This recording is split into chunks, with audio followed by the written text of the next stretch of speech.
But What's going on? I got everything set up now, and then we can finally start.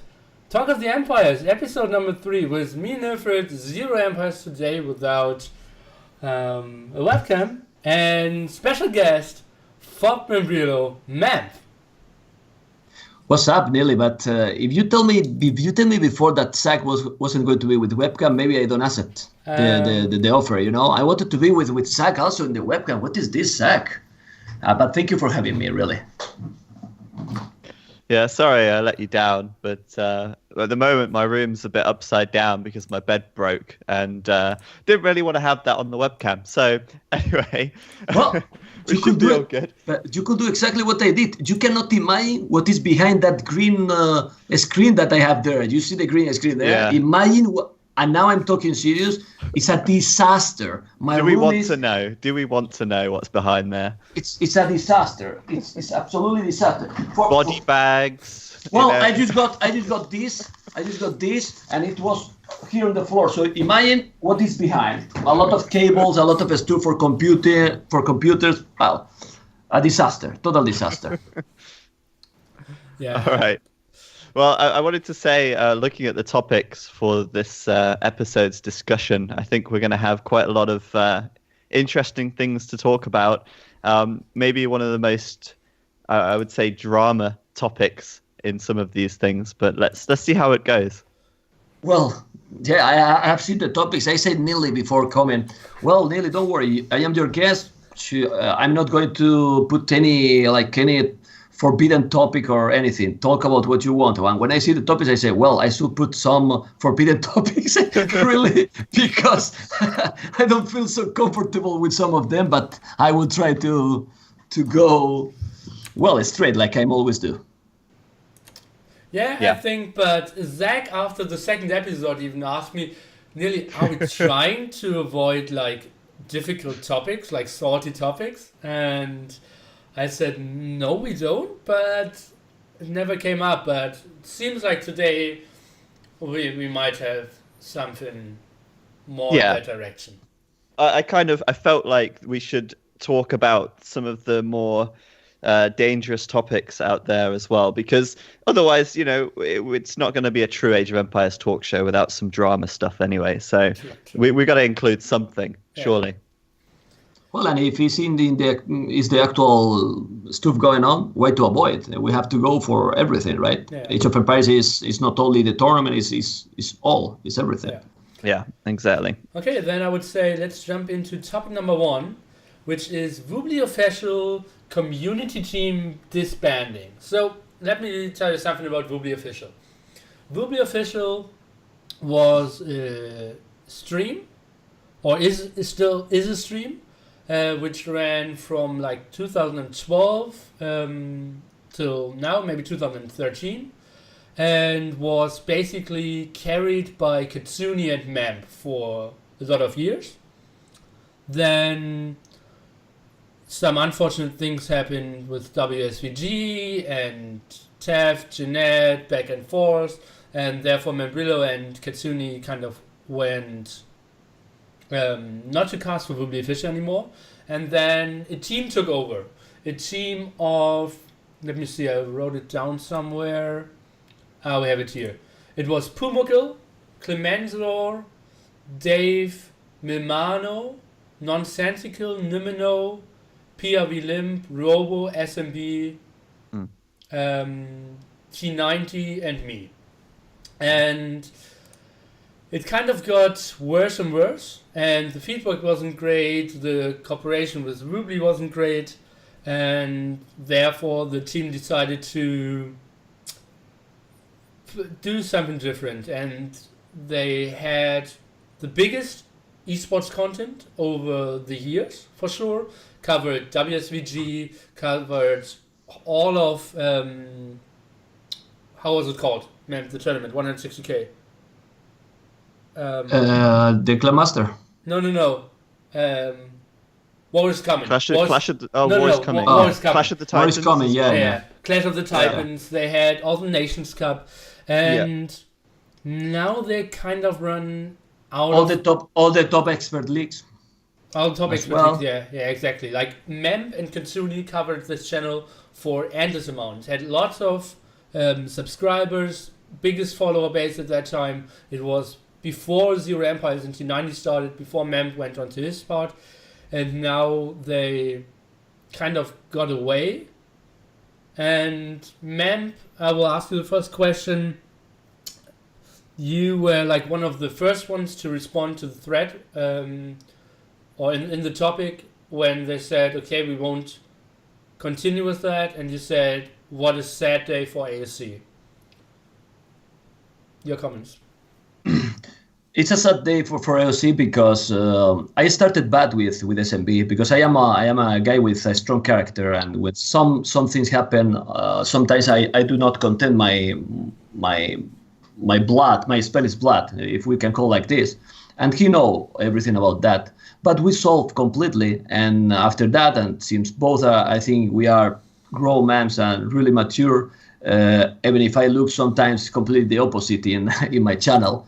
But we are, and I think SMB it's well, I say SMB because it's with the guy I've got more contact. I have talked also with PRB Lim as well, but with him and also with Pumukal, I think he was great for Publi Official, because if you check, Publi Official was getting less activity than when Katsuni and me were there, and you check, for example, the YouTube channel. And with less activity, less videos there upload, they got probably the most increase with subscribers, for example. I mean, so something good, it was done. I think it's bad because to make a team, it costs a lot. It is really costs a lot, and I think they did a good job with the Clan Master. You were there in China, so the tournament was covered, and they opened the stream, which, in my opinion, I think is a good thing. I could also stream, and whoever wanted to stream could stream. And if you break a team or if you make this happen, I don't know. It's really complicated. You start now from zero again without anything. And what I don't like it from this, it's that I don't know a lot of details. Is that the next day they announce a new tournament that is going to be a stream for Bully Official. For me, it was like a shock. It was like, so a team go bye-bye like this, and then the next day a tournament happened. Well, I don't know. Well, what I know is that I feel really pity what happened with us. I never talk really with you, Nelly, too much, or with Zach, never also. But when what happened, Katsuni and me were spending in Bully Official so many hours, and what happened with the Maldives, for me was bad. But I think for Katsuni was even worse, you know? And because he created that channel, then I went with him, but Katsuni was doing all that channel, and I know that Katsuni after that he never feel the same anymore, and some things that happened with Katsuni as well in the past was related to that, because when you put so much time and so much effort there, and things like this happen, it's bad. Then with these guys that have done a lot of work, because you know, guys, how much cost to organize a tournament, and they were organizing the Clan Master, PRB Limb doing all the job they did, and they have to leave because if they left, I don't know if they left, they were forced to leave. I don't know, because I don't know the details.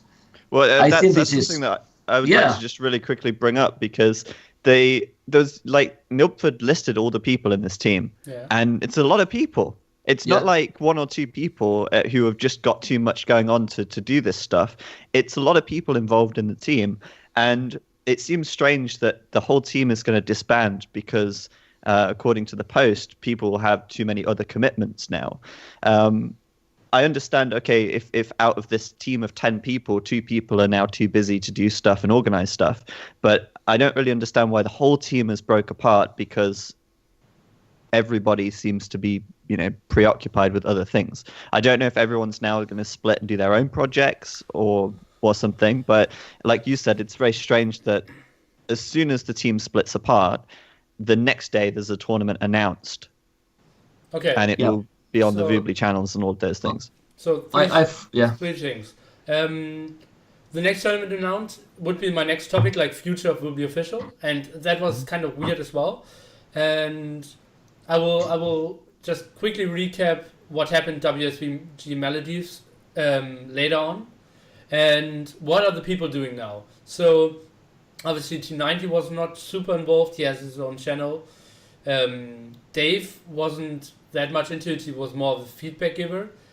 Helen, so Nonsensical, and PRV Limp are taking full care of the Next Nations Cup. So they're like put into that. And so everyone is a bit like disbanding, but they find their places. Like Nimino, not really sure. And Nimino will do admin stuff as well. And he has a E2 calendar and such. And so it is surprising that so many people were... I don't want to go too much into detail, but it was like the whole team didn't feel like they had a great project they could push forward now. Yeah, I'd like to just really bring up something about, a community team and people who are doing it as volunteers. It's, as you said, Memb, a huge amount of effort and a huge amount of time that has to go into organizing events and all of the things that happen around it. It's very, very time consuming. It's very taxing. And when you rely on people who are basically volunteers to do it, there's no guarantee that they're going to be there all of the time to do this kind of stuff and have the commitment to do it for however long it might take. Let's not forget that a lot of these events are many months long. And so I think it's very difficult to find people who are volunteering to have that kind of commitment. So I guess maybe it's a case of, okay, well, 2 or 3 of the major people involved are now doing other stuff. And so everybody else kind of feels like the burden is too heavy, I guess, for them to all pick up the slack, I suppose. Probably, yeah. I don't know what to add, because these topics really feel uncomfortable. Not good, because I spend a lot of hours, and probably people know me thanks to Bully. What I wish, and I really wish, is that they can fix the things if there is something to fix. If they don't, I just really hope that Bully, like platform, of course, and the Bully official channel is needed for AOC community, and I hope that they do something good. I don't know how, but it's not my business anymore, and hopefully, really, that they can fix everything, because it's really important for AOC that they are still doing well. Do you still think so? Like, is it important to have Woobly official? It depends. I mean, the thing is, Woobly and Woobly official is the same, because I think it's not the same. It's not the same, no. I mean, Woobly is a platform and Woobly official is a channel. I mean, it's need the Woobly platform to have the Woobly official. I don't know if it's needed or not. What is needed for me is Woobly. Yeah. Woobly is really needed, because to play the original game, no doubt this is the best place to play. That's for sure. HD is different. I mean, HD is playing on Steam. You are talking now about the original game or the Woobly, and of course it's the best place to play with user patch, with all the stuff they do. You can do anything. You can set up your game however you want. You can put mod music. You can put the hippo, right, the elephant there in the game, whatever you want, and that's really cool. No, I mean, all you want to do. So, well, I hope so that everything is going to be well for the future for Woobly, really, because when you are being part, at least me, from something like Woobly, and I was really part. I always look it with good feelings. Not, I don't know how to say in English when it's the opposite. With grudge, it's say something like this. Yeah, is the word? Yeah. Well, I'm not like that. So I hope that it's gonna be all good. Okay. I mean, I would just offer my perspective, and that's that it's very difficult to find the right people to stream, to organize events, and to put the time in to do that kind of stuff. Nowadays, we've seen a split where, you, for example, stream on your own channel, and that's where you would prefer to stream.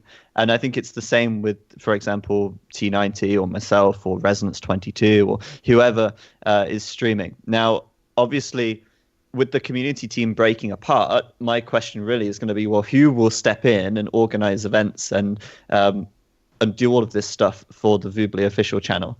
Because from my experience, there's very few people in the community who put in much time for free to organize events and do these kind of things. It's not something that many people do or even have the ability to do. Well, you confuse a bit like what AOC Zone does. For example, AOC Zone did organize the Nations Cup, and Voobly Official did stream it. But that's two different things now. So there will be people who were in the community team organizing the next Nations Cup, but have nothing to do with streaming. So it will be, like, I predict it will be open streaming organized on AOC Zone. Yeah, sure. I mean, the thing is, like, in the past, Voobly tournaments were organized by Voobly members or members of the Voobly team, and then they were streamed on Voobly official. So let's take a look at War is Coming, for example. That was organized by, I would call it like the Voobly team, and then it was streamed on Voobly, and it was kind of like a closed thing.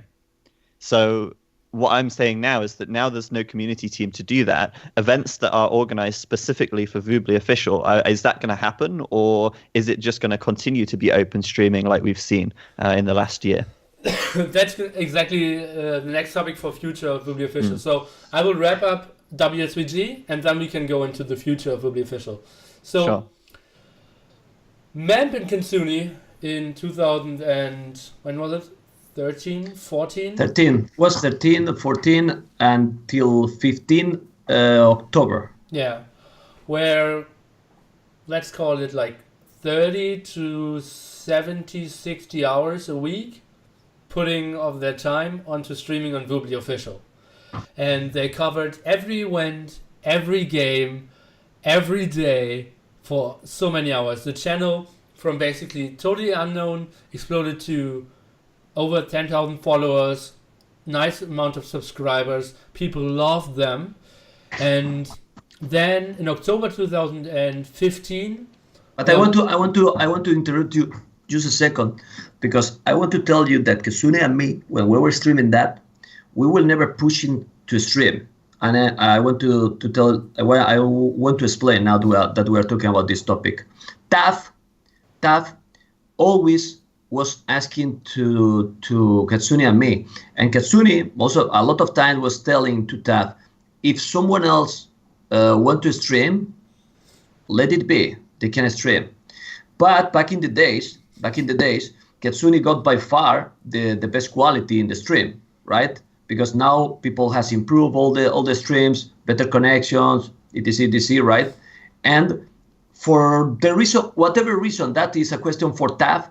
TAF was asking to Kitsune most of the times, and to me, right? Because me, for example, I was co-casting most of the times. I didn't have the connection till April, May 2015. Then I started to casting a lot as well on Voobly. But Kitsune was doing all that job, and I was streaming mostly, for example, in late nights. I covered the final from the Nations Cup full 1 a.m. my time till 7 a.m., for example. So we were doing crazy a lot of hours, but I wanted to really let people know that we wasn't like, hey, we want to stream. If Richard, if there is Helene or whoever wanted to stream, we stream and not them. No, it was TAF decision 90% of the time. And who know how it was running this, people know that TAF was the boss completely. Is what I wanted to tell. Sorry that I interrupted you. No, it's all good. And Nations Cup final had 10 minutes delay. It had to be the worst cast ever. I know I wasn't in the flight. I had 10-minute delay during these 7 hours in the night, exactly. Yeah. with all the games. So you can imagine how long was that night. Yes. Yeah. Okay. So then we had October 2015. there was an offline event on the Maldives. $10,000, 1v1 tournament, top 8 players, Jordan, Viper, Ryut, everyone going there, Dogao, Mr. Yo, Jinghua, Loija, and someone else I missed. Not important. And so maybe I named 8. And WSVG is a firm, like they organize tournaments, and they already went broke once. And then they got back and said they had like a huge sponsor deal of 3.5 million and wanted to get huge now. And suddenly they got into a cooperation with Woobly and ZeroEmpires. And they said, okay, we will, like the money for the tournament was paid by the Tyrant sponsor, or more like the Tyrant sponsor paid Jeanette, Nelson, and Tev for Clan Masters, and they gave their money to that tournament. And so they never received any money for that tournament. And yeah, then we had that big tournament coming up, and Woobly Official would cover it, and Tev said, okay, Memb or Katsuni will go as our main caster, because WSVG said, okay, we have one guy, one caster we will fly in. And Tev said, okay, it will be Katsuni. Then they said, okay, we have 2 casters. Then they said, okay, we will send Memb. Then I, as a person who wasn't streaming that much co-casting, said, I, in my life, don't want to miss that event. I will pay on my own, will fly there. And then it got super shady with WSVG, and they didn't pay any flights. And so Memb didn't get a flight. No one except me actually had a flight like 4 days ahead, because everyone was waiting for WSVG to pay and book. And so all the other stuff guys just booked it, and Memb and Katsuni got never an answer that their flights weren't booked till 3rd day of the event. Tev was screaming at them, he was crying, he felt so bad for Memb and Zach and Memb and Katsuni, and it really broke the heart of a lot of people, and the community was super split, and a lot of bad words came out, and from then on it all went into different directions. And yeah, I for this moment still feel super bad, because me going there and then I was the guy casting was probably the guy out of this misery, was the guy who had the biggest profit, and I still feel pretty shady about that. But I just want to say, though, I mean, there should have been so many red flags about WSVG from the start anyway. So many people very early on in the announcement of WSVG could clearly see that the event looked shady, the organization of it looked dodgy, and it's no surprise that in the end it turned out that way. As bad as it might be, it was a lot of people could see it coming, and I don't want to say it was irresponsible or anything, but a lot of things could have been avoided if WSVG had kind of been vetted out a bit more, I think. I mean, I don't know exactly how WSVG is still going now. I think they're still involved in Woobly, right? From what I understand. no. No? I think they don't even have a website anymore. Yeah, I think so. Okay. I think WSVG is done again. Yeah, okay. So, I mean, it's not really any surprise, because, in my opinion, from what it looked like from the outside, WSVG it seriously, genuinely looked like money laundering. And I hate to say it, because AoE was tied up in that event, as well as a couple of other games. But that's what it looked like. And, I mean, I don't know all the details, but it was bad. It was very bad. Do you want to say something about that? No, I don't want to add anything else. I'm just saying that's what it looks like from the outside. No, I mean, I'm like, to Nili, do you want I say something about that earthquake? WSVG did some mistakes, but most of it honestly was the Maldives. Like, they did so incredible moves. Like, let me think of something. Flights, for example. There was an organization who came to WSVG and said, okay, now we like your project. Let's we will book all your flights to just give us the money and we will give you a 20% discount. Just do a small sponsor, like a small banner for us. And WSPG was like super happy. Like, sweet, 20% discount for 100 flights. That's super sweet. Just send them the money. And like 1 month before the event was happening, they said, yeah, we didn't book any flights and we won't give you the money. We will keep 80% cancellation fee. And they didn't book a single flight, and 80% of all the money was done from all the flights. And then WSPG said, yeah, obviously we will sue you now. And they said, yeah, try to sue Maldives company and Maldives law. Good luck. And they didn't even try, from what I heard. But it was super shady. Like the island, there was like, obviously all the casters should live there and all the players. Didn't happen. They didn't allow that. We should get a free ferry ride. Was allowed. 1 day before, all cancelled. WSPG had to pay everything. Then, like, so many super shady things. Everything was built up, and the event was starting on Monday, and they had everything on the island built up, and then on Friday they said, okay, no, we have another event in the venue at Saturday, get everything off. And they said, okay, super shady by you, but okay, we will just deconstruct everything. And then they said, no, it's a big event. We want to get everything off the island. So they shipped everything on the island, built it, then got everything off the island, and 1 day before they got everything on the island again to reconstruct it. It was so bad. And, well, I don't want to go... I think we could do another special for WSVG Maldives. Like, it was a catastrophe? What? A catastrophe?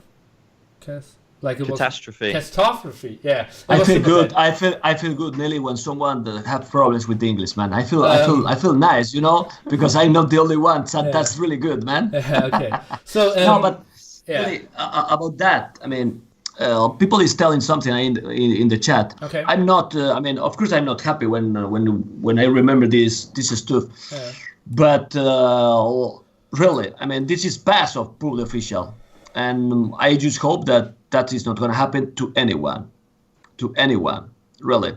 So because just put in the position of Kesunia and me that we didn't get any news about that. But I think talking about this is not going to help, really, because it was something really bad experience. It was really bad organized, like Zach was telling. But why Kesunia and me left wasn't for that. So it's no point to. I don't want to go into it. Future of public official. I don't know, man. I don't know what is going to be the future. And it's going to be related public official with closing again the events. Will be open. Will be what? Will be transparent. Wow. And because transparency, sorry, but transparency need to be, for me, is really important. Do what you want, but at least tell the truth. Okay, so now future public official. It seems like Jeanette is taking over at the moment, and he is hosting the balancing patch tournament. And yeah, when it comes to open streaming, how is it at the moment? You're allowed to stream if you don't have a sub button, but you're only allowed to stream till the last 6, and you're allowed to stream your point of view, but only till the last 6 as well. That's right? Yeah, I think I don't know who's behind the channel now. I think from what has been said so far that it's Chris who is behind it. Okay. Chris at Vubly, the guy who we were supposed to talk to and get into contact with about streaming for the event. This is EGC we're talking about. But I don't know because it's not very clear at all. And even after speaking with him, it's still not entirely clear what's actually going on behind the scenes. But he was the guy we were told to talk to regarding anything streaming related for this event. Now, as far as the event organization goes, that's clearly not being ran by him. That is being ran by Jeanette Geraldo, and Carlos Ferdinand, I believe. They're the three moderators on the sub-forum. Yeah. Well, I was talking last night with Carlos Ferdinand because I was streaming in late night, and then I saw Stark in a room, and the title was 2.1k. Then I joined it because I wanted to cast in to see, whoa, what is a Stark? What is going to play 1v1? Then the title changed, and he put a password and gave me the password. And I asked, why'd you put a password? Well, what is this? It was a tournament. Then I was asking to Carlos Ferdinand about the tournament, and he told me that he has nothing to do with the streaming policy. It's the only information I know. So I guess that who decide about that, it might be Jeanette, because as far as I know, the event is also not a Bubbly official event. So that tournament, I don't know if what you need to stream or not, if you need the subscriber button or not, but. Yeah, it's still not clear. Well, I think it's clear. If you have a subscriber button, you're not allowed to cast unless you pay $150. I think that's what I heard. You can buy and honestly, that sounds harsh, but I have a weird opinion about that, and a lot of people disagree with me, but in all the top sports, that's how it works. There is someone who is doing organization. Yeah. Sorry, just to break you off there, because I understand what you're about to say, but it's not the same at all, because nobody owns a sport. Nobody owns football, nobody owns rugby, nobody owns tennis, whatever. You can do what you like with those games because they're just a set of rules that's owned by everybody. The problem is, if you're trying to sell something, the rights to something, you have to own that thing. And obviously, Voobly don't own Age of Empires 2, and that's where there could be an issue going forward if they try and go down this route. Now, I have said before, I think streaming, like selling broadcasting rights, it's something that is done in normal sport and is done in media, and there's nothing wrong with it as a business model. It's just the question of how it's done right now. And my biggest concern at the moment is there's literally no documentation, there's no framework. How is a streamer who is being basically told via Skype how it's going to be, how are they going to know that they're not getting screwed over? Or like how do they know that the other people are being given the same deal? How do they know that they're not, how do they know the money is going to be paid to the right place? There's so many questions, and there's not really a lot out there that really covers that information at the moment.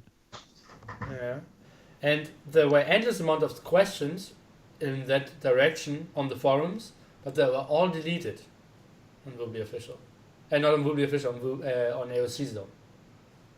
There were like 25 posts deleted, and who asked like what is going on with streaming, what's going on, and then later on there came like an announcement. Those are the guys who are allowed to stream and only till then.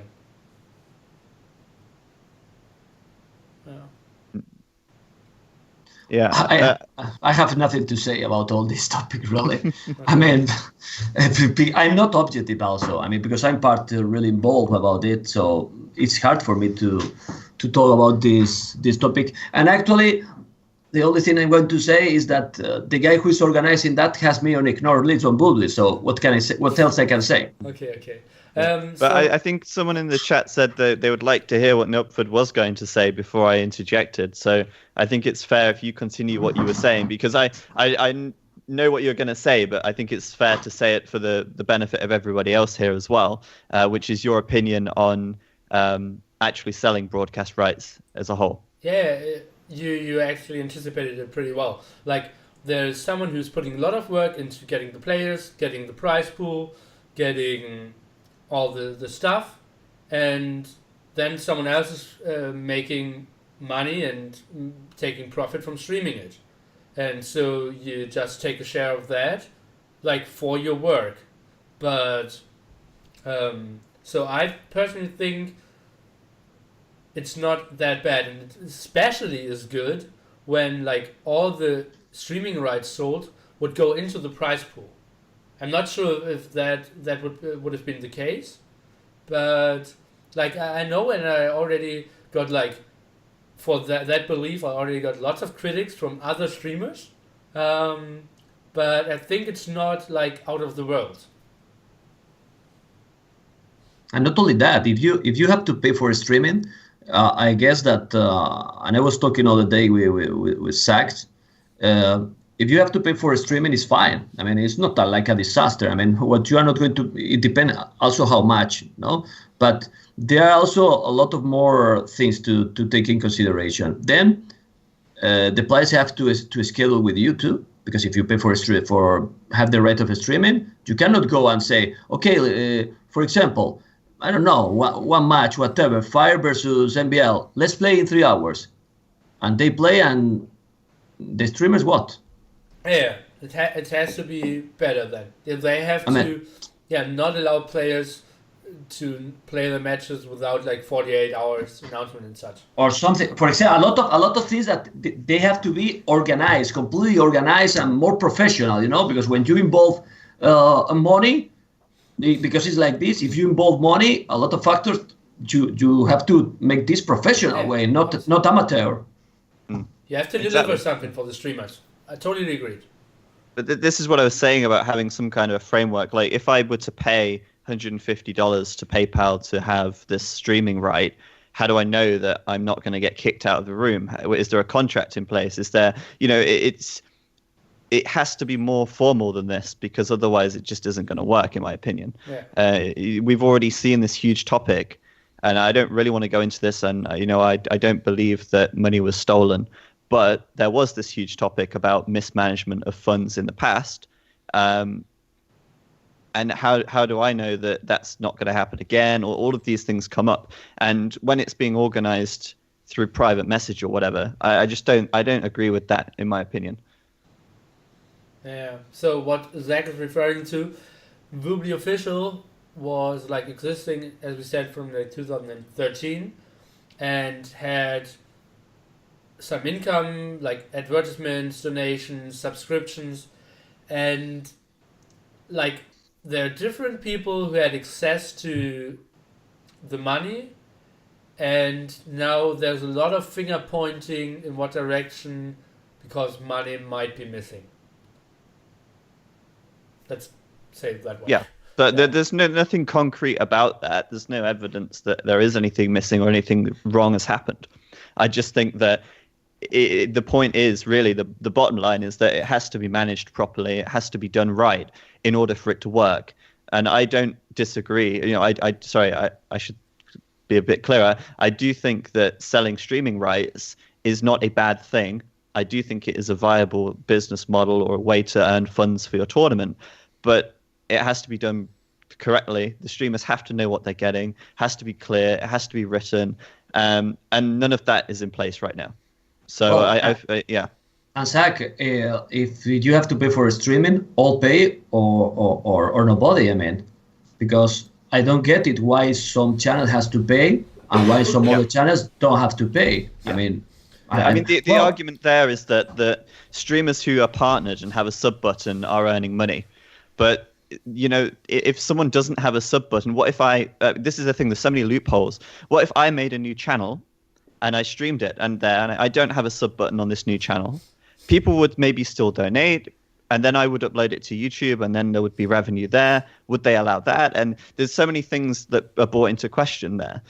I think it has to be a set rule across the board. I think that actually giving streamers permission to stream it for free and then charging another group of streamers is not right. I think it has to be the same. I really think, I want just to tell that I really think this is not the philosophy that is going to get Woobly Official. I want to believe everyone. I only contact with Chris. I have never talked with Jeanette till, I don't remember the last time we talked. Probably was 1-2 months after the Maldives, so you can imagine. I am talking about 2015. And Chris, I have to believe him. He has why he's going to lie me? I don't think so. And I think he said the truth completely. This event is not Woobly Official event. What happens is that who is organizing this event want that it's being streamed on Woobly, and if it's other channels, it has to pay.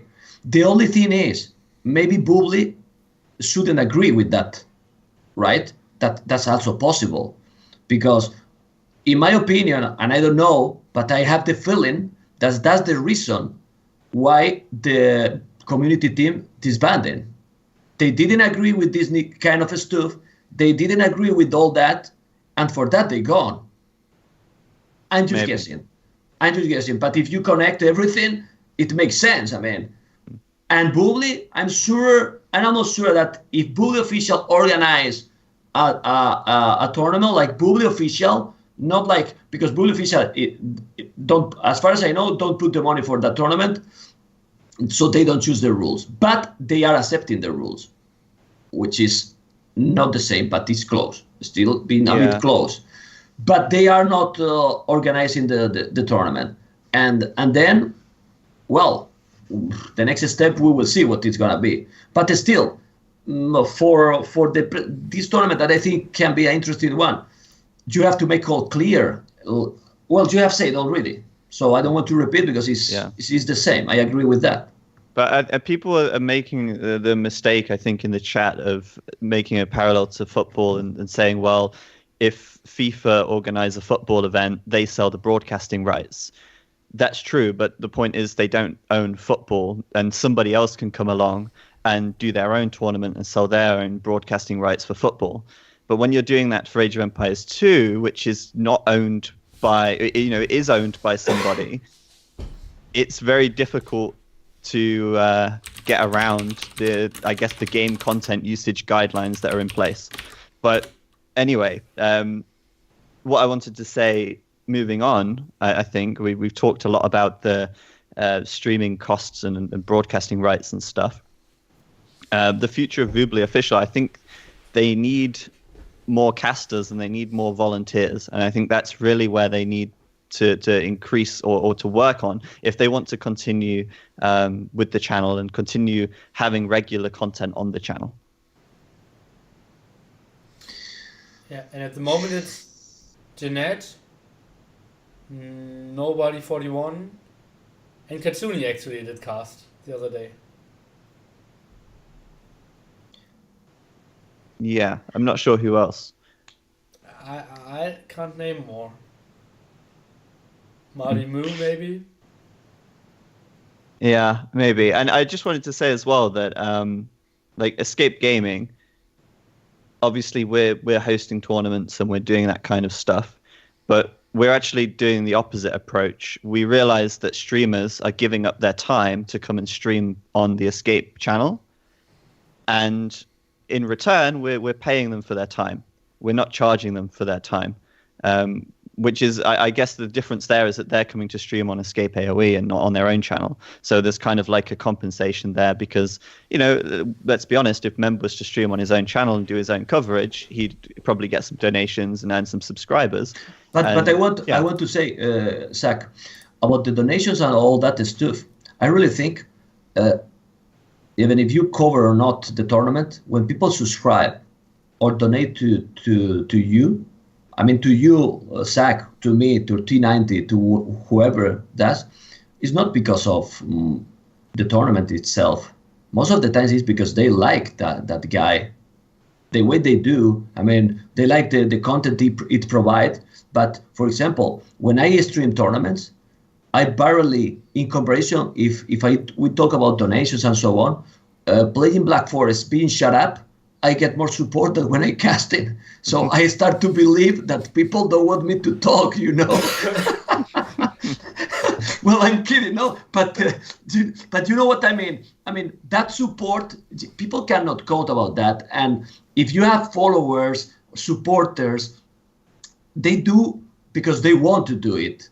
You don't force to anyone. When you force people to anything, and I mean anything, they will do exactly the opposite. Because it's like this, man. I mean, if you feel free, people feel comfortable, feel good to be in one channel, in one place, in one event, whatever. And when they see that all is clear, all is going good, for example, if they let me stream a tournament in that tournament, right? And it's going great and so on. Well, probably And I did already with Master of Arabia 2 versus 2. I didn't want to go on that, but I couldn't that because I have a family. But if I feel good, people is supportive, work together. Probably if you can afford, probably you will help with for the prize pool with 100, with 200, what you can, And people that support me like my channel, personal channel, they will see it like a whole and they will say, oh man, but the event organized, and I'm sure that people that support me and donate me, they will subscribe and donate to the other channel as well. I'm sure, you know what I mean.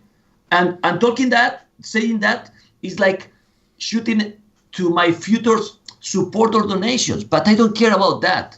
What I care is that people can watch whatever they want. With the caster they choose, they have the person. Well, with the escape that you are doing, it's happened that because we are all casting. It's not only one caster. So people can choose, they can see the diversity. Sometimes they have Nili, sometimes they have me. Of course, they are personal preference, but you can still watch a lot of people there, and I think it's cool. I would like to cast in all. You know that I am a robot caster, right? So I can cast all if it's needed. But I know that not all people like to watch me casting.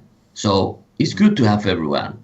And I think one of the points you said earlier was really important, and is that people donate to you or they subscribe to you individually because of your personality.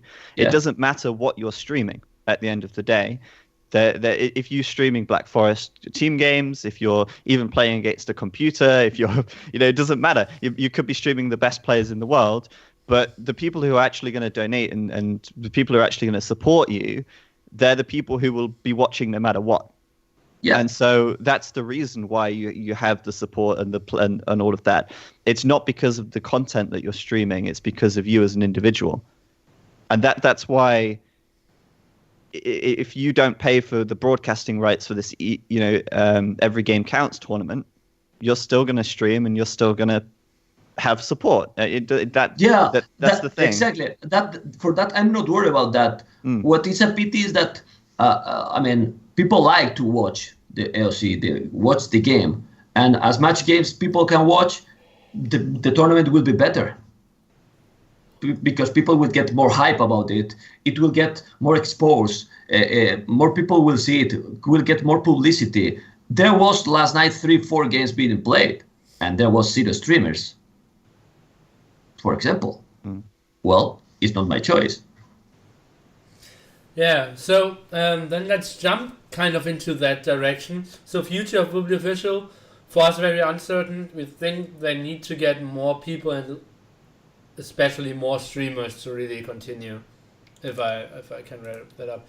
So balancing patch and the tournament we just mentioned, every game counts. So 1.8k prize pool, reasonable amount of big names signing up for it, and I think there are like 6 of the top guys, I would say, but no real, we don't see real future for streaming. Or will Jeanette cast all of the finals? Like every game of the round of 6? What are we expecting there? I don't know. I mean, I guess it depends if anyone purchases broadcasting rights and then they can do it as well. Or I guess it depends if they decide to change what the policy is on that. I don't know who would in that case cast the finals, but I imagine it's either going to be on Wobbly Official on just that channel, or it will be on multiple channels. The thing is, there's not really been any official word on these kind of things from the announcement threads or anything like that. I think there has been. I think you're not allowed to stream the last 6, like the round of 6, which are the last final and where all the money is divided. But is that for everybody, or I mean, this is the thing. I don't recall seeing this. Honestly, anyway. I don't see anyone buying the rights. Mm-hmm. Like I would know. Like the only guys for Human would be profitable. RT90, don't think he will do it. Memb, don't think he will do it. You, don't think he will do it. And then we're getting slim. Like, for me, it's not like I am allowed to cast everything up to the top 6. So should I really do it? And like a lot of my viewers are like the Woobly official viewers already. So I will not get as many like external guys like you would. So I don't see anyone really buying it. So I think every game has to be covered by Woobly official. It might be. But this is what I was saying before. If nobody does buy the rights, then would they change the policy? Because they're kind of shooting themselves in the foot then. If nobody buys the rights to stream it, then it will just fall on the very few people that are left to stream on Woobly. And in that case, their tournament won't get much coverage. And surely the whole idea of this tournament is to bring exposure to the balance patch. This whole X patch thing... or sorry, not even X patch. This is the Carlos Ferdinand patch. Sorry, but surely the whole idea was to bring as much exposure to this as possible and get people on the side of implementing a balance patch and making more people aware of it, making more people in favor of it. And surely the best way to do that is to have the most people streaming it and have the most influential people streaming it. So I don't know. Will we see anyone play the balancing patch out of the tournament? Like, will actually in 1900 host balancing patch 1v1 tomorrow? Well, Nili, AOC players, AOC community, and I hope people don't get me wrong, is a bit stubborn and they don't like change. I mean, in general, I have in the game since this started, and I'm streaming for a long time ago. And as far as I can see, you try to make some little change, and people prefer play hands 1v1. Just to give an example, it's not that but you see most of the times the same stuff. And when there is some little change, well, look what happened this year with Master of Arena 4. There was a little change. Just okay, let's try to make the map a bit different. Let's start from different age. And do you remember Master of Arena 3 that we cast together, the finals? Yeah. Remember the hype? I think Incredible. I think Zach also was streaming one of the games. We were together, and between he and me, we're doing almost, and also T90 I think was, but we got like 2,000 viewers for arena games. Yeah. Between the 3 channels. Or maybe one German, also Clemens was streaming in German. I don't remember. Then Master of Arena 4 this year, not even half of the viewers. Yeah. Well, it didn't have the hype, but that. I mean, like, the hype was, but it was broke because it was people was trying to make a change. Swiss Boy was trying to make a change in the start. And people don't react really good for the change. And I'm going to be honest. Of course, if you put 2,000 or how much is the price for this tournament? 1,800? Yeah. Yeah. People will join because the price is high. But they will play the tournament and after that they won't. Yeah. People will join. I'm honest, but it's my feeling. I mean, well, it has happened before because it's not the first tournament. So and another thing that for me doesn't make sense, I don't know what you think, Zach, they make a X balance patch that got some interesting points. And then days after this happened, now a tournament in the previous balance patch. I don't know. I mean, you have to decide what you want, or make a patch that get things for the balance patch and from X patch, put all together and make a final patch balance to go with. I don't know. Exactly. I think it might even make it more confusing because you've got 2 competing patches now. Or I wouldn't say competing because according to the posts I've seen, they're working together as well. But the point is there's still 2 separate balance patches. That just kind of confuses things a bit more. I don't really know where that's going to go. But like you said, if there is a decent prize pool, then of course people are going to sign up. But one thing that I wanted to add was if anyone saw the Fireside Balance chat with Viper and Tato, which was streamed on the Forgotten Empires channel, it was basically Resonance 22, Cision, Viper and Tato just talking for a bit. And one of the things that came up was about how they feel about the new civs. And both, I think, Viper and Tato agreed that they really enjoy the new civs and the new balance changes on HD because it's so different. And you see these guys actually wanting to play the new civs, and you see them, even Doubt and Viper playing with the new civs without anybody telling them or without anybody giving them a prize money to play for. Of course, they're going to train for these bigger tournaments that we're hosting, but they're doing it outside of tournaments anyway. And you don't really see that with the balance patch on Voobly. You don't see the Viper and Doubt having a balance patch game on AOC, because I think people just want AOC to stay as it is, and they're happy to try new things when new civs get introduced. Yeah, but those are like the three guys who are most open to it. Like, I got so many top players telling me Clash of the Hippo, not really sure. It's a very good idea, but I like standard AOC. And they're like Tato, Doubt, and Viper, the only ones giving me positive feedback from their own. So it was a very clever choice by Resonance and Cision to get two of those into the chat there, because they're super open, and the rest, like we had it like in Talk of the Empires 1 or something. People are so stubborn when it comes to AC, and it really hurts me, because it would be so much better if change is possible. And we had it before, like, should we change force change onto them? That's not a good idea, and so on and so on. So it's a tough thing, and I don't see the balancing patch becoming something real. Well, for that reason, Age of Empires, the Conquerors, has some problems to grow. I mean, it is still more or less in a okay level, but it's not growing. I mean, the AOC is not growing. It's the truth. If you check all the other games, and I check, I don't have so much experience, but you see Hearthstone and a lot of games, they get updates, they get new stuff, new cards, whatever. Well, maybe even too much, right? But for that reason, you can complain that HD version doesn't have, for now, the spectator overlay, that maybe is not that smooth, but people get hyped with that, with the game. They get hyped with the game because you get new civilizations. When the other day we were streaming the Escape Gaming Master 1,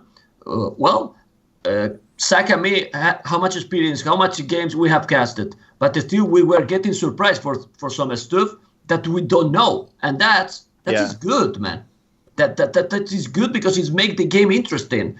But we all have to get all together in that perspective. Not only the viewers, not only the casters, also the players.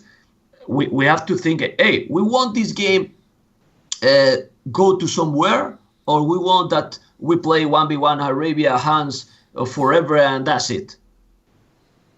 I don't know if you know what I mean.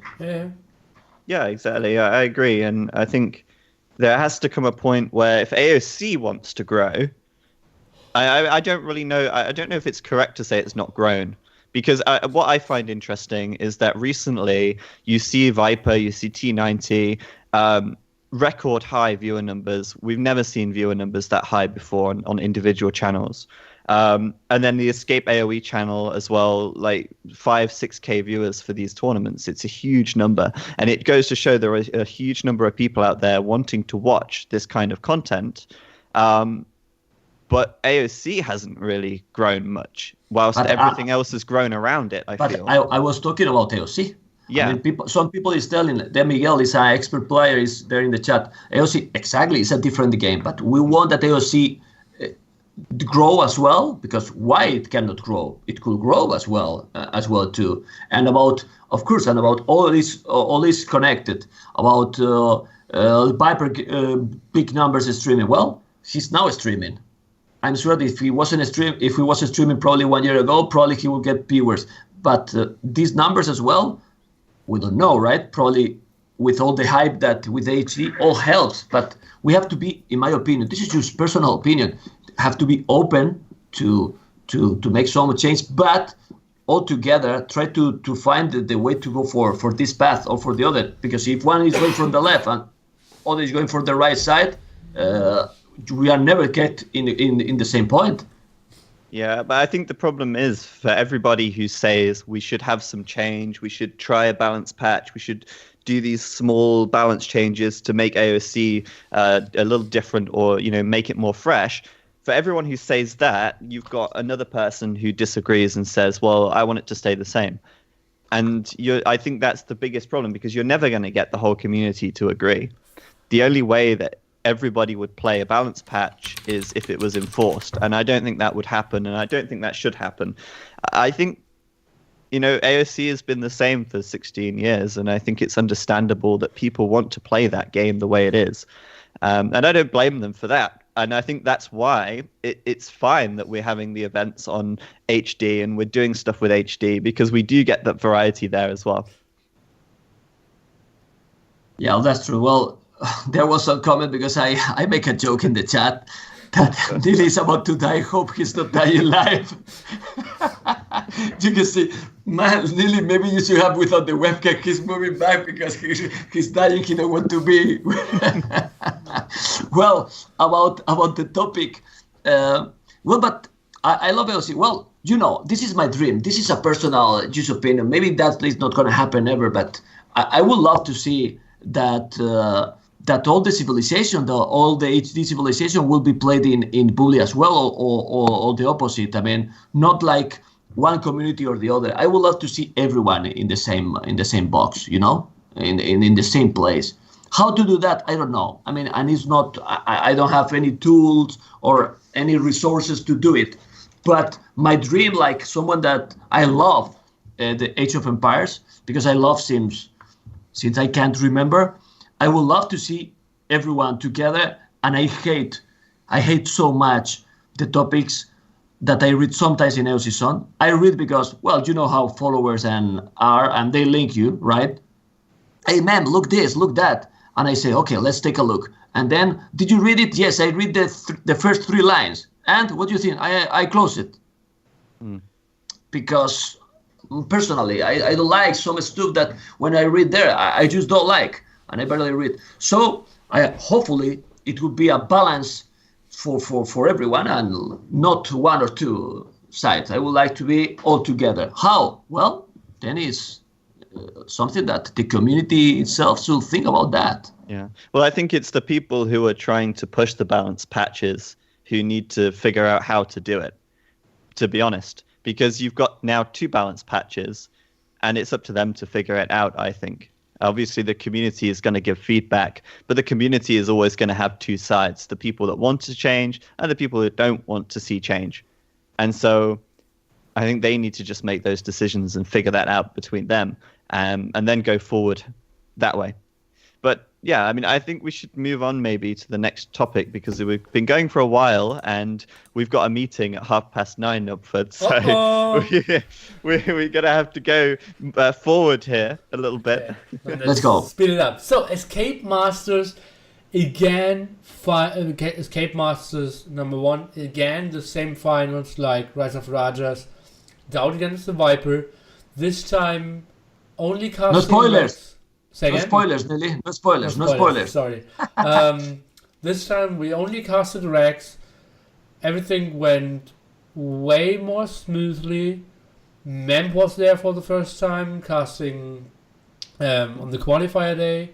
Then we had first time Nobody 41. We had Resonance again, T90, every game ZeroEmpires. Me with switching roles, and yeah. ZeroEmpires, how happy are you with how the event went this time? I'm really happy with how it went, actually, from a kind of viewership perspective. And a lot of people say, oh, you're too bothered about how many viewers you get. But I want to say that how important it is that we try and see some growth and that we can show to people like Nvidia or Microsoft or other sponsors how many viewers we're getting and how and why they should be interested in what we're doing. And that's basically how we got Nvidia involved, by saying, well, look, we did Battle for Angkor and we reached this many people. Why don't you come and do something with us? And of course they agreed. So from my perspective, it was great.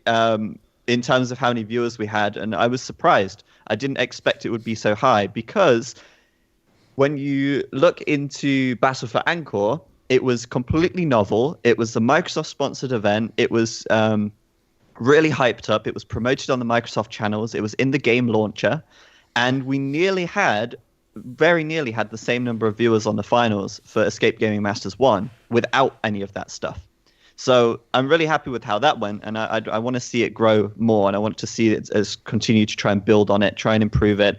And as I said on AOC Zone recently, we will take feedback and we will just slowly but surely evolve it into something better. Okay. Do you want my opinion about that? Yeah, Memb, yes. Sure. Well, I really like it. I really enjoy it. And then I think well, I have streamed a lot, really a lot, even if a lot of people probably for SAC community don't know me. But I didn't have the experience to stream like a rush tournament, right? Like all in a weekend, no?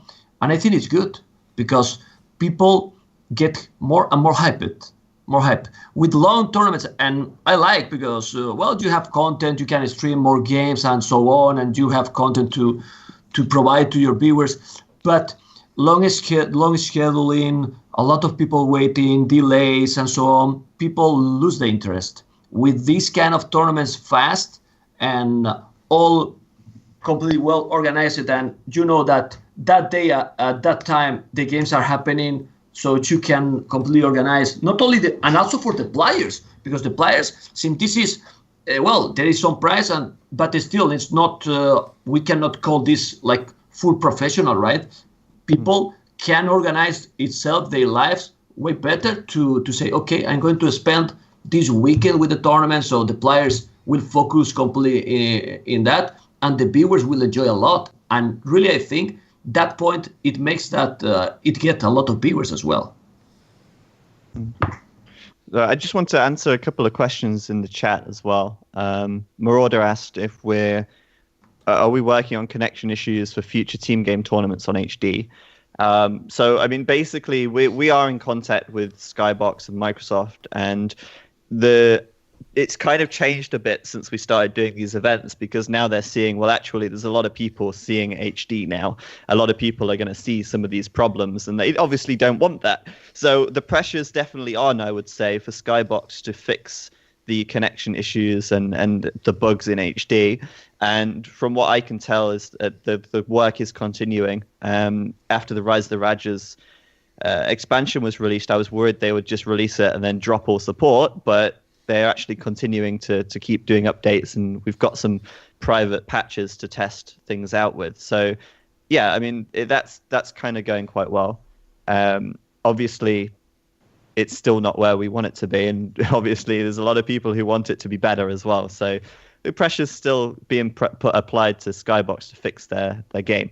So Dupe also asked, or Yoop said, will there be an escape events for AOC? Yes. But it's going to be more of like we're going to sponsor them for other people to organize. So, and they'll be open for streaming and all of that stuff. So like SMB or Racer or anyone who organizes events like that, I've let them know, and I've said, well, if you want to organize something, we'll give you some prize pool to do that. And we want to encourage people to take advantage of that and host some events as well in AOC. Which is great. It's great. I heard I Clash think of the that Hippo would be could good. take some funding. Yeah, well, there you go. You see, you can get some funding as well. I mean, why not? Okay, so the Viper won again coming from the loser bracket, again against Stout. He has proven again and again that he's the best player in the world. Was it surprising to you that he won it again? Like, it's tough, best of one format, then best of three, so many random maps, no restarts, and he still every time comes up on top. Well, I think the big talking point about the Escape Game Masters 1 was the issue with Viper and Nikov. Slam knocked the Viper down to the lower bracket, and it was a best of one between Viper and Nikov. If Nikov won, he would have knocked Viper out of the tournament. It just so happened that Nikov was winning the game, and he was about to potentially knock the Viper out, and then the game crashed to desktop and they couldn't restore. And so the admins had to make a decision on what to do. And since it was not conclusive, since Viper could have come back from the position he was in when the game crashed, they decided to make it into a best of three. And then, of course, Viper went on to win that best of three series, with Nikov taking the first game and then Viper winning the next two. So, I mean, had HD not crashed in that situation, this is why the pressure is on for Skybox, because they don't want this to be happening and people don't want to have this kind of stuff happen. If the game hadn't crashed, perhaps Nikov would have knocked the Viper out and we wouldn't have even seen him get to the grand final. But with that said, it was surprising to me to see Viper and Doubt in the final again. And it was kind of cool as well to see that they maintained their positions. And I thought Doubt played a lot better in the final of this tournament than Battle for Angkor. Yeah, probably. And I'm not sure, I should have asked the Viper if I can say it, but I think I want to say it. The Viper actually gave $200 of his first prize to Nikov. Yeah, because that was really so bad. Yeah, that was really honorable of him to do that. And I mean, I felt so bad for Nikov in that position. Obviously, I genuinely think the admins made the best decision for the situation to make the best of one into a best of three. But it was really nice of Viper to give Nikov that kind of consolation, I guess. And yeah, I feel like Nikov could have very easily gone on to knock the Viper out of the tournament right there. Well, that situation, I mean, how to solve? I mean, it's impossible. Who can? I mean, to put in Nikov's skin is like impossible, and to solve that situation, well, it's a best of three. Try to be the most fair possible. The most fair possible. There was no. I mean, who can believe that can happen? Because if the game is starting or the game is more or less even, and well, you restart the game and that's it. But with the game in these kind of situations, who can control that? Nobody. Yeah, exactly. Not the caster, nobody. Yeah. And Viper as well. I mean, he came back from much worse situations in later games. So it could have been that Viper would have been able to pull a comeback against Nikov. We just don't know. But yeah, it was really unfortunate that it happened. And obviously, we want to make sure that doesn't happen again. For that situation, is the only thing that a fast tournament is bad. I mean, it's bad for the player because Nikov, the psychological factor. I mean, how he wasn't playing probably at 100% after that. I mean, he might be angry or frustrated or whatever. So I must believe so that he was like, oh man, and he had to play. So probably he wasn't focused as well. And for that, for all those factors that Viper know, probably he did what he did as well. Yeah, I assume. I think mentally it affects the players in a big way, and it would have changed the outcome, definitely. So I think that was really the main talking point of Escape Game Masters 1. I'd say the tournament was a great success overall.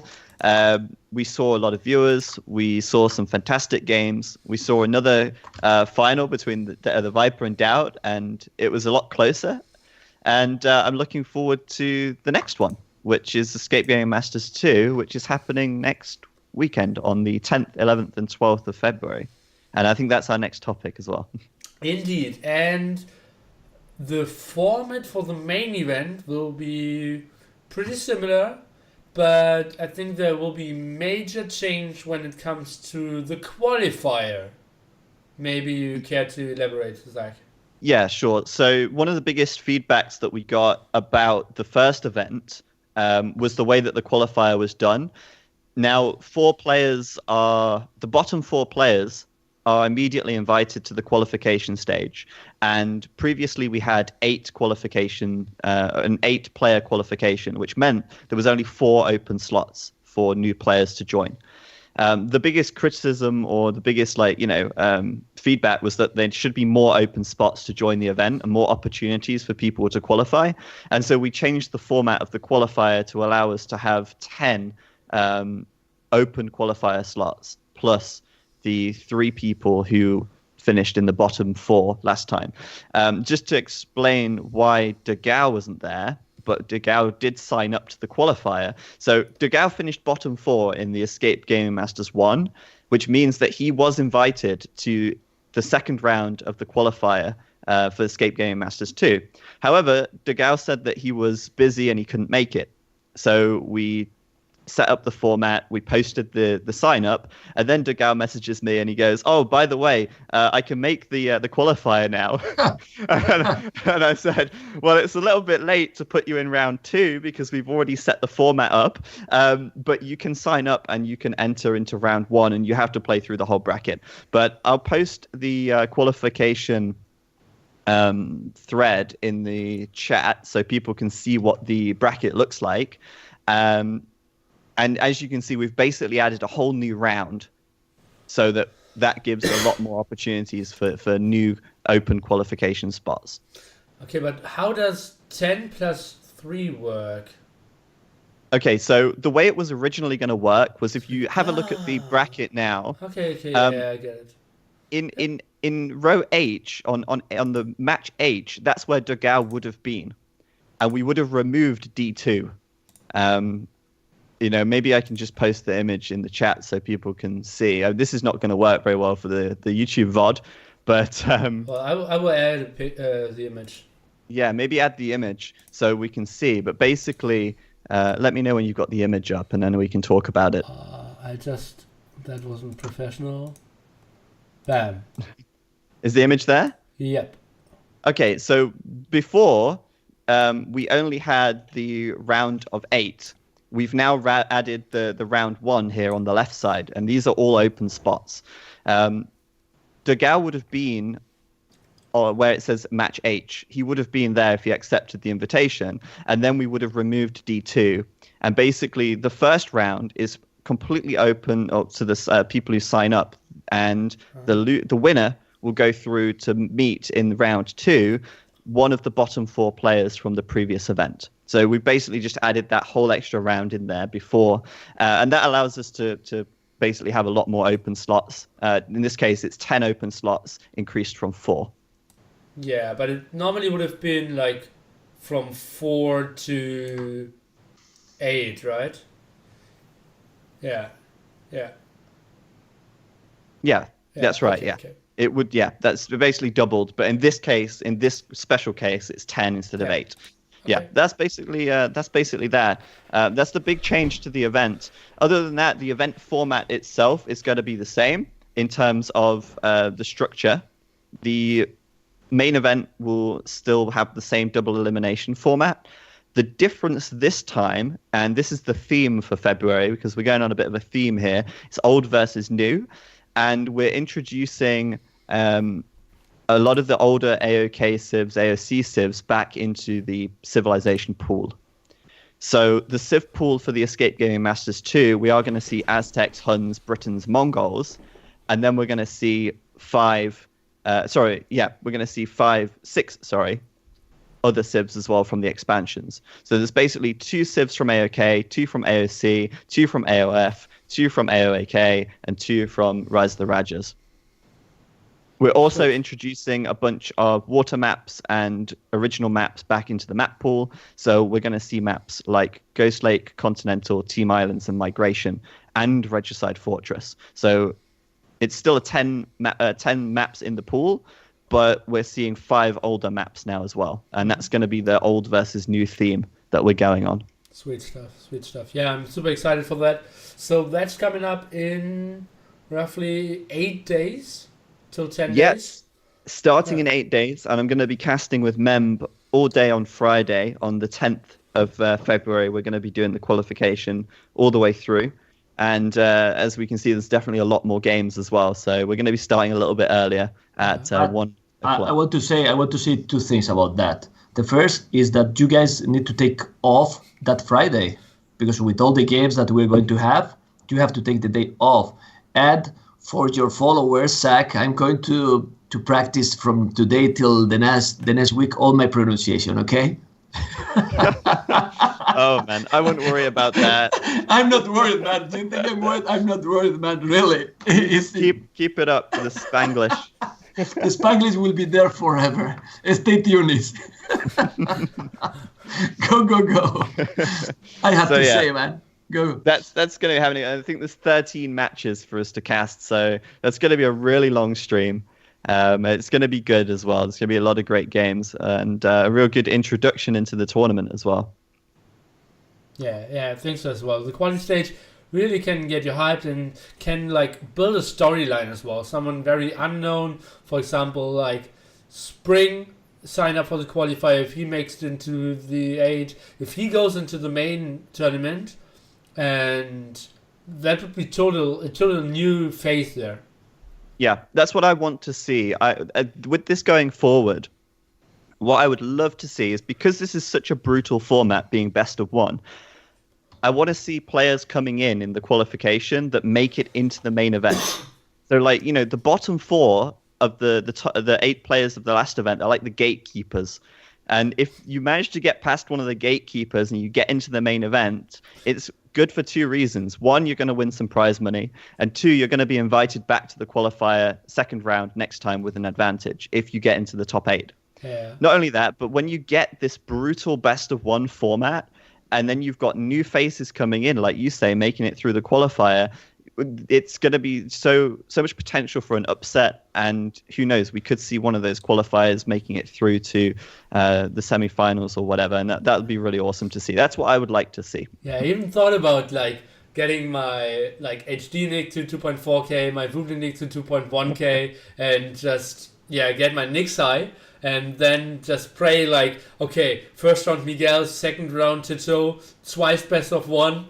Let's go all in and put my 20% win equity on the line and see if I can make it to the main event. But yeah, I think that's still very optimistic. Yeah, you should do it sometime though. It would be good. And obviously there's a lot of opportunities to sign up and actually play in these events because we're doing them monthly, which means that there's going to be new opportunities to qualify every single month and new opportunities for upsets. And, I'm going to be so interested to see if somebody like the Viper or Doubt, who have been in both grand finals so far, to see if they actually get knocked out of the top 4. And then they have to go through the qualification where they could actually not even make it to the main event next time. Yeah. It could all go very badly wrong. Yeah, and that's why I love this format, because it builds a storyline as the time goes on. Yeah. In a best of 1, anything can happen. Do you remember that game with Tatot and Backed? Sorry for Tatot, the start. Yeah. With that start, he was over basically. Yeah. I'm sorry because Tatito is there. Remember Tatito, okay? Tatito is there in the chat, and he knows the start. He was with the Elephant, the Villiers, all going back, and that can happen to anyone. So that's great. Exactly. It's great for the players that beat Tato, but it's not so great for Tato. Yeah. Well, sorry, Tatito, te queremos. No, but you know what I mean. Obviously, that it's great because it makes all anything can happen. Let's tune in, because if you go for a best of 5 or best of 3, most of the people is tuning to watch I'm watching. Okay, I can go to the toilet. I can go to the kitchen. I come back and the game keep going but with this kind of format, you have to be focused completely because anything can happen anytime. And when you come back from the kitchen, it's over. Yeah, it really can be. And I think as well that it's obviously we do have best of 3, and we do have best of 5, but that's once you get to the top 4. So all the way up until it's all the way up until the top 4 are decided, it's all best of 1. So I think that's really cool. And I think we should now move on to the 2v2 events. We're getting very close to half 9. I want to tell about that. I mean, I love team games, but 2v2, in my opinion, for team games is excellent because usually there's a lot of action. It can be also connected with the Master of Arabia 2v2 topic. We can connect, and there is a lot of great games, and I'm sure that in that one will happen as well. So I'm really excited for that tournament. But you can go Zach about it because you probably know a lot more details than me. So I said before the theme for February was old versus new, and that's why we're seeing the older civs and the older maps being introduced back into Escape Gaming Masters 2. But we're also going to see that theme carry on for the 2v2 event, because the old versus new theme basically means that one team will play with AOK and AOC civs, and the other team will play with expansion civs only. And that means that we're going to get to see the civs that the players are the most comfortable with, your Aztecs, your Mimes, your Huns, your Vikings, playing against the new civs, which they still haven't quite learned that much about. So it's going to be really interesting to see how that plays out. And it's going to be a single elimination, best of 3 all the way down until the finals, which is going to be a best of 5. Since it's 2v2, and it's old versus new, we have to make sure that there's an opportunity for players to switch over their civilizations. So if Team A plays with the AOK AOC civs in Game 1, they have to play with the expansion civs in Game 2. And then in Game 3, it's a free-for-all in terms of what civs are picked. Okay. And I think this will help. This is going to be really good for the HD developers, or I should say the Forgotten Empires team, because it's going to help them to be able to balance the new civs. And this is something that's really important because right now it's agreed that the new civs do look overpowered. They do seem a bit too strong. And this tournament will hopefully help them to balance the civs more and give them a bit more of a reference point to do that. Well, there will be bans for 5.2. Will the tournament be on 5.2? I don't know. Okay. And what else did I want to say? I think they're overpowered, but only at the start. And 2v2s are getting into the later games, so I actually think like the Forgotten Empires, African Kingdoms civs are better than the Rise of Raja civs when it comes to late games. But just my opinion. Maybe. I mean, 8 we'll teams? see, won't we? Yeah, we will see. 8 teams again? It was 8 teams, so it's 16 players. How will you decide to place? There is a discussion at the moment on how that's going to be done. Robo and T West have decided that. Okay. We will clarify that in the sign-up topic. Okay, sweet. And I already heard Doubt and the Viper are teaming up. That's going to be cool. And actually, I'm interested to see who will team up and where the teams will form. I've got a feeling that Nikov and Slam might team together, but we'll see.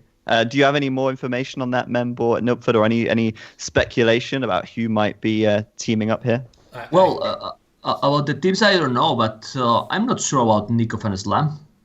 I don't know because Miguel, for example, and Nikov are doing a great couple in Master of Arabia 2 versus 2. So don't get surprised that they are going to get together as well. Slam, I don't know if he's going to team up with some Tyrant or he will pick some Canadian. That maybe the communication, I don't say that it's not good communication, for example, with Bhakti, but it's Vietnam and so on. So maybe they are going to pick like this. Well, Leary and Hart are playing really, really strong, more and more lately. So let's see. I'm just guessing. Well, Miguel is in the chat. If he's stay muted, you know that I spoiled it already. If you keep muted, you know. That's how we know if you're right or not. Yeah. I wonder if Riot will come back for this as well. Obviously, he played in Battle for Angkor, but he dropped out of Escape Game Masters 1. So maybe we'll see Riot come back and make a team as well. I don't know, but I'm going to be very interested to see how it goes. And apparently, according to the chat, MBL and Slam will play together. That's something I so maybe you're right. Expected. MBL and Slam.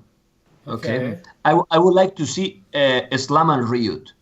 I would like to see it together. For example, I would love to see them both together because I think their gameplay is just amazing and playing together. really strong team, Islam and Ryut. I just remembered another thing as well. Tim will be playing. Sweet. And he's going to be teaming with somebody. We don't know who Tim's teammate is going to be, but that is... I say he's going to be playing. I say he's going to sign up, rather. That's what I've been told. Yeah, I think it was Chao Fan or Vivi, most likely, right? Yeah, well, we will see. It will be a Chinese player. Yeah, it's probably going to be Chinese player. Then there's Backed. Who will Backed sign up with, maybe? If he signs up, I mean, we're just speculating. I think he will sign up. He will... If Slam is not available, maybe he goes with Cool or ACCM. ACCM might be a good choice. He's signed up, I think, to EGM2. Oh, okay. Or he signed up for Escape Gaming Masters 1. He's not signed up for number 2 yet. Okay. I think we underestimate a bit the BNS Cool. I mean, well, not we. I mean the community, and I think Cool is better player than ACM. At least today, Memb, right? Well, today was way better for sure. No, but in general, it's completely different. Nearly, 1v1 that team games. Yeah. Some people in 1v1 is really one step ahead to others, and there are other players that in team games is just the opposite. And I think, and I have seen in the Nations Cup with this Cool, and he never Titanic. He never play. He plays safe. He has a solid style, and that for a team game is really, really nice. And Barry, that is really, really strong back team. I think they will do a better team together than the ACCM, in my opinion. Maybe VNS Yellow is an option as well. Yeah. Yellow in team games is tricky, man. He can be the best and not that good. I mean, it's tricky. It's tricky. I wanted to be polite because but he has a special style. Yellow. He can be crazy strong. Viper has a lot of trash talking with him. Noob, ass, join, and so on. But really, I think that. What you want for 14 games, something like safer choice, right? I think Cool will be safer, but we are just speculating about it. Yeah. But I love 2v2 or team games in general, but for me 2v2 is one of the better formats. I'm not a huge fan of 4v4, but 2v2 is like the next step up, isn't it, from a 1v1? And it's definitely going to introduce more I guess uncertainty. It's harder to say who's a stronger 2v2 team versus who's a stronger player, because like you said, team game is a very different kind of environment, and some players are just fantastic team game players, whereas they're not as good on their own. So it's really cool, and I'm really excited to see who signs up for this. And to be honest, Zach, let's be realistic. I mean, we go to spend, for example, 10 hours. Casting a 4v4 without the spectator overlay. Sorry, Zach, but that's not gonna happen. Call someone else. I mean, I love it. Whoa, man, it's impossible, man. Well, T90, go on casting now that you are there, but what we need for a 4v4 is 8 casters, one person to watch each player. Yeah, 2v2 is still really okay. I mean, because getting the caster and the co-caster, we can control more or less all the scene going. But we need the spec overlay. Well, I wanted to ask you: do you think it's gonna be possible, or something? Maybe if you don't know what about to have a spec overlay in HD. I'm asking this because I'm getting message. Message here for viewers, ask to Zach, please. Going to be a spec overlay. I really think it would be a way to really improve the HD scene as well. Well, I know that it is possible. And from what they've said on the forums, they said they might look into it and they might do it. So we'll have to wait and see. But I know that it's possible. It's just whether or not they decide to go ahead and put the time in to do it, or if they think it's actually going to work. It's one thing having it being possible, but just because something's possible doesn't mean that it's going to be easy to do or that it's worth doing. So we will see. But yeah, one more thing is that I've been told that Microsoft are going to be making their own trailer for this event. And I'm really excited to see how that's going to turn out, because it sounds like it's going to be cool. I'm not going to say anything else, but yeah, that sounds awesome. But let's very quickly talk about Masters of Arabia 2v2. I think this is a great topic for Memb, because you've been streaming a lot of that tournament. A lot, no? So, yeah. Oh, Well, all yeah, of that tournament. almost all. Um, the only pity is the delay in the tournament. Other than that, the tournament is great because this 2v2 format is just fantastic. In my opinion, is fantastic, and we will see in the Microsoft 2v2 event. We have seen today games between ACCM Cool, Fire, and Dogao, and still a lot of games to happen. And I can tell fast, really, really fast, all what is happening. Nikov and Miguel are waiting in the grand final, right? So they can wait there relaxed because Team BBC Fan has to face now Fire and Dogao in the round 6. In the round 6, the Viper and MBL, and hope you are still alive when we finish this interview, Nili. Barry and Slam, it's a problem, man. Barry and Slam versus Ryu, Doubt, or Goku. So the winner between that will face the Viper and MBL, right? So, and in the final loser bracket is still there, like in the round 8 loser bracket, Supi and the Max are waiting. Well, just really nice, and the settings are cool. You know, they get in random civilizations in the first game. Then the second game they just switch the civilization that happened. Third game, usually in the winner bracket, it has been Hans, all Hans.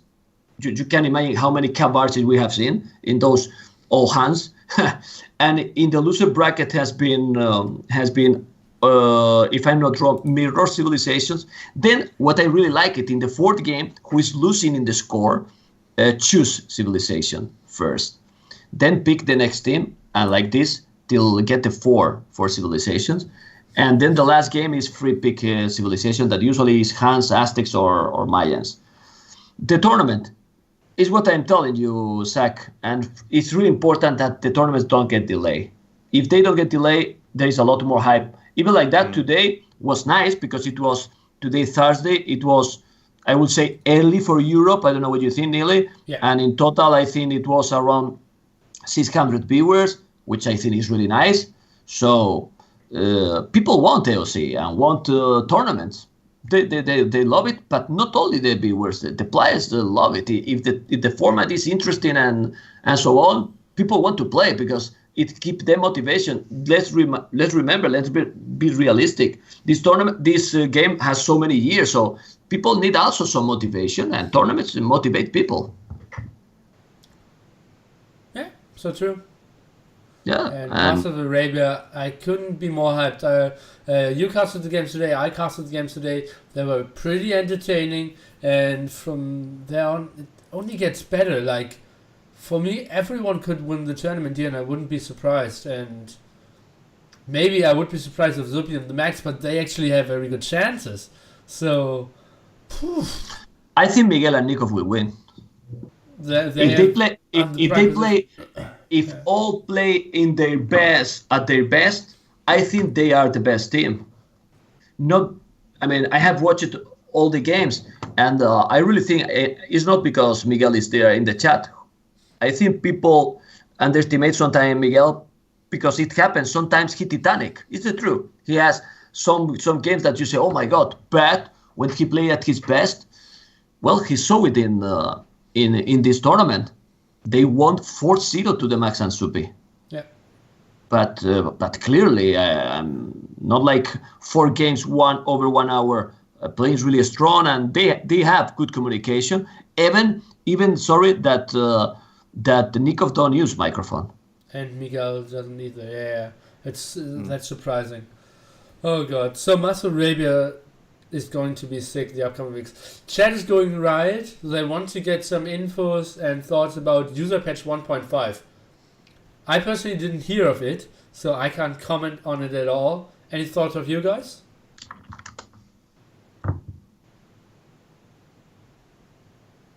Sorry, I was totally zoned out there. User patch 1.5, ZeroEmpires? Any thoughts? User patch 1.5. So, awesome stuff. I mean, there's literally nothing bad to be said about it. It's all good. And I mentioned this yesterday on my own stream, but the thing is that the user patch team have a lot of trust from the community, and people know they can trust them. User patch 1.4 was one of the best things to ever happen to Age of Empires. And I've got no doubt that when user patch 1.5 does come out, it's going to work and it's going to be good, and it's just going to do everything that they said it's going to do, and they're probably going to throw in some surprises as well. I don't know, but honestly, I can't wait for it. I think it's going to be really interesting to see the details about exactly what they've said, because they've been quite vague so far. Still, they've said, we're going to add some new triggers for the scenario editor. We're going to add new AI improvements, but how they're going to work, how that's actually going to impact things, that's what I'm going to be interested to see. Sweet. Yeah, so am I, and I completely trust them as well. Like 1.4, as I said, was super nice for everyone. Yeah, and also they said they're going to do some new networking stuff as well. I don't know how that's going to work exactly, but one of the things that I should mention briefly is that in the thread for the update thread, I think it was, they mentioned that Voobly is not using the user patch 1.4 networking, which was actually improved quite a bit over AOC. They're still using the 1.0C networking on Voobly. And my question really was, will Voobly use the 1.5, user patch 1.5 networking? Because it's supposed to be able to reduce command lag and make it run a lot smoother even still. Okay. Say, Well, less command lag would be so much better for AOC, and could really do a step into like serious esports, because lots of people are messaging me like, how can someone play this game competitively when your unit is moving for 1.5 seconds? Mm-hmm. Yeah, exactly. It makes it much more easy to micro if you have very low delay, and I think it's going to be really interesting to see how it works and whether or not it will be added into Voobly or not. Obviously, they'll add 1.5. It's just whether or not they use their networking from it. Okay. Or how long it takes. Anyway, yeah, I think that should wrap things up. I think we can talk about 1.5 next time when there's some more details, perhaps. It's a big topic, and I think we're overrunning a little bit as well. Yeah. Sorry for that, Zach. No problem. And yeah, Memb, any last words on the topics? A thing where we cut you off, where you really want to say something? No, well, just thank you for having me here, and hopefully that everything is looking so nice, so good. I only want to wish the best to Bubbly, really, and that everything gets solved and all can be good in the future. That's my wish, and I'm really hyped to be the next Friday, not tomorrow, the next week, and cast a lot of hours with Zach. Well, Zach, you will have to be with me a lot of hours. Sorry, man. It's what it is, man. That's Damn it. No turning back now. I've already given you the invite. You have to get some Spanglish as well. I will try to get some British accent, so you have to get some tatito, something like this, and we'll get a better combo together. I tried a little bit. I did some bada booms, I think. Nah, come on. To be honest, we never cast together. It was the first time, and come on, man. For being the first time, in my opinion, was nice, man. Yeah, it worked well. Yeah, it would be better probably, because when you get used to someone and you cast more and more, you will work better. I will not talk when you talk. I mean, over you and so on. But when you get, even if you do it, when you are doing that and you get excited because the game is just great, you just have to show that and you remember that 99.5%. If that happened, who the hell cares if we're talking over the other? Man, yeah, exactly, he's dying, man. He's dying. The TC is gone. So go crazy, man. And that's it. At least I see the game like this because I love it and I cannot change that. I can content a bit, but I cannot change that. That TC thing, actually, I looked back over it and it turned out it was actually 98%. But, in the moment, it was 99.9%. And that's all that matters. We know that it was really 99.9%, even if the UI said it was 98, Yeah, crazy. Well, we love this game. That's the thing. That's for sure. That's exactly nice closing words. Any last thoughts of you, Zach? No, I've said everything, really. We're going to go have our meeting now. Okay. Then, all right. That's it for Talk of the Empire episode number 3 for this time. It was me, Nili, ZeroEmpires, and Memb over here. And I was trying to point, but it's still reversed, and I can't really get it in my head. It's so tough for me. Thanks everyone for tuning in. I hope you enjoyed it. And tune in next time when it says Talk of the Empire. Thanks, guys. Bye-bye. See you later. Bye-bye.